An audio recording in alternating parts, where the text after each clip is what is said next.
class. Today we will discuss about our spring topic, that is totally related to your strength of material.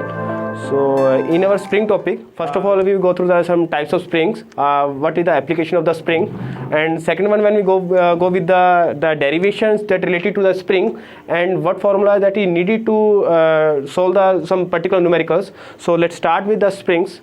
Springs basically this is elastic membrane. When we applying some load, then they having some loading condition. When the loading condition is there, they having some stretching phenomena. After the removal of load, they will gain the actual position, their actual shape. So it is the phenomena of the spring. So before we go for the spring, we know about there are different types of springs.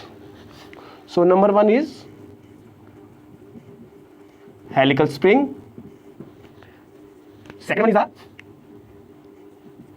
closed coil springs, that is also termed in the helical spring. And in subcategorize, if I'm a helical spring I'm talking about, third one is your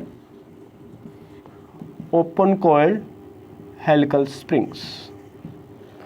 Two more springs are there. One is a compression springs. Second one is a tension springs. So these are some types of the springs. Basically in our strength of material we will go through the two types of springs. One is the helical spring and one more spring is there, that is your leaf spring.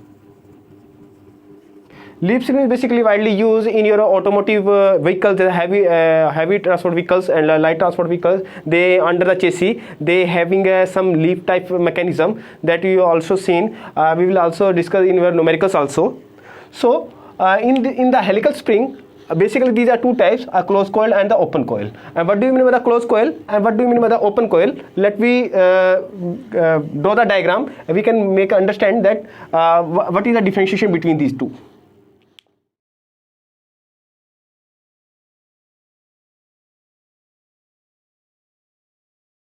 So students, you can see this is a closed coil spring because the distance in between the two turns is not available.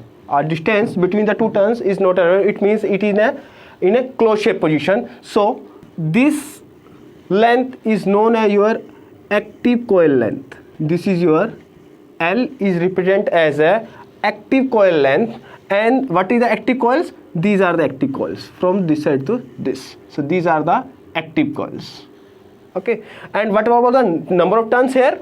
With number of turns here, I mean one complete rotation of a coil. It means one rotation. This is the second turns, and the third one. This is fourth one, and this is 5. So it means n is your 5 here. So we will represent the number of turns in the terms of the n, and n will be representing here from your figure is 5. So these are some values that will be given in problems also. So basically, if I'm talking about the L.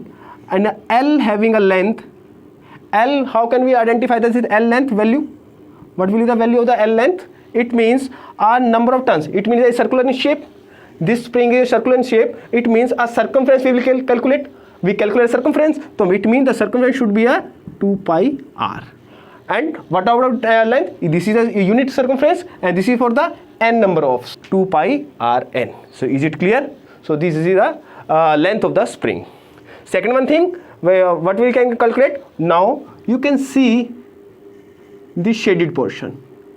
This shaded portion, it is termed as your D. There small d is the diameter of the spring. Is it clear? Now one more thing is there, you can see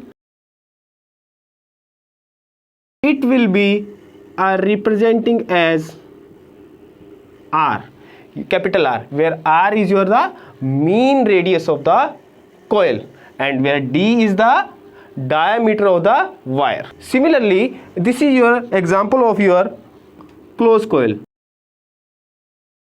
Is it clear? Now for the open coil,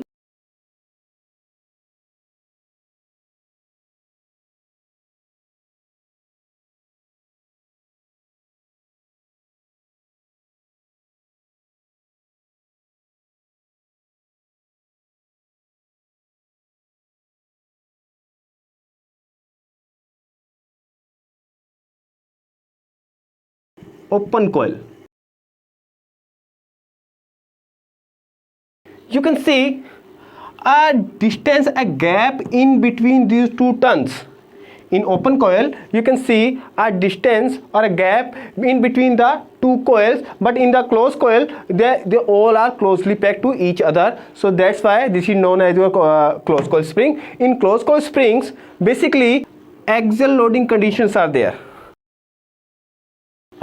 Axial loading condition, there W is the axial load acting at downward side, then a stretching, or you can say a deflection will take place within this closed coil. Like for example, a deflection I am talking about, if R is your mean radius, if R is your mean radius of a coil, and due to W, a loading condition, a deflection in terms of theta is measured here, and this become a delta. What do you mean by delta? For example, after a loading condition, this length extended to this length, this length is extended to this length, so means up to this length, up to this, it will be a L, delta plus L, and similarly this will calculate it as delta, and this delta I am representing here. This delta I am representing here when the W is the axial load acting on this. But in the open coil, a load is at top side at a particular height, or you can say a gradually applied load W. So it means it will, so these number of turns will be stretched. These number of turns will be stretched. So for example, up to this length, this is also a L, and L also known as, हमने यहाँ L क्या निकाला था? It means the L should be here. L should be here. I am writing here, where L should be here. 2 pi r n. 2 pi r is the circumference of the coil, and n is the number of turns. What is the number of turns here? 1, 2, 3, and 4. There are 4 number of turns. So this is the example of the open coil, and this is the example of the closed coil spring. So is it clear, students?